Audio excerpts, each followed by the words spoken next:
আরো 7 জন মোট 7 জন আমাদের আহত হয়েছে।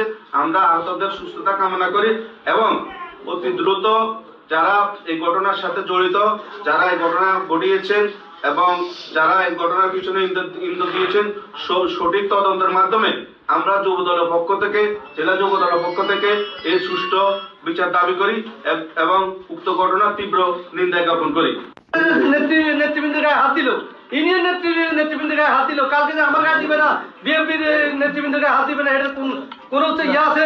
এটার কোনো গ্যারান্টি দিতে পারবেন? আমরা এই ছাত্র দলের বিচার চাই। আমরা ইনশাআল্লাহ আসি নাই, আমরা নাগপুর হক এই পুরো নয়ন গোলাঘাট ইউনিয়ন ব্যাপী আমরা যুব দলের নেতৃত্বে আমরা এটা একটা মিটিং ডাকি, আমরা এটা অধিকার ইনশাআল্লাহ চাই, আমরা এটা বিচার, সুস্থ বিচার চাই।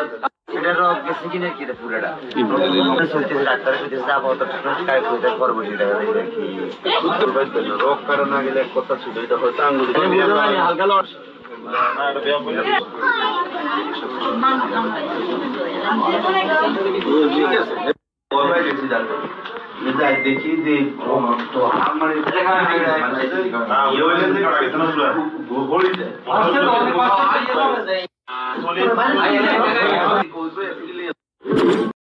গতকালকে যে ঘটনা ঘটছে,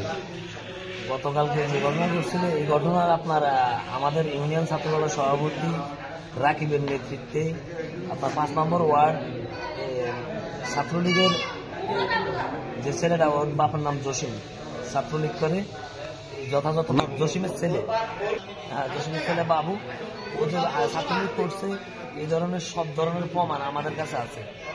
ও কিভাবে ছাত্র দলের সভাপতির সাথে যায়, আমগো ছাত্র দলের পোলাপানের সাথে থাকে, আমাদের উপর হামলা করে।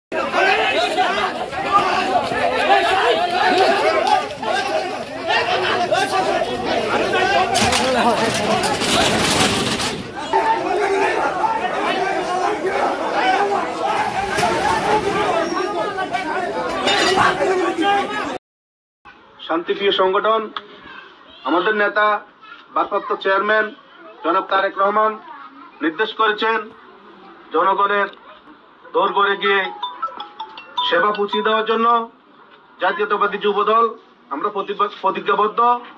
আমরা ইনশাল্লাহ সন্ত্রাসের রাজনীতি পরিহার করে আমরা শান্তির রাজনীতি প্রতিষ্ঠা করতে চাই।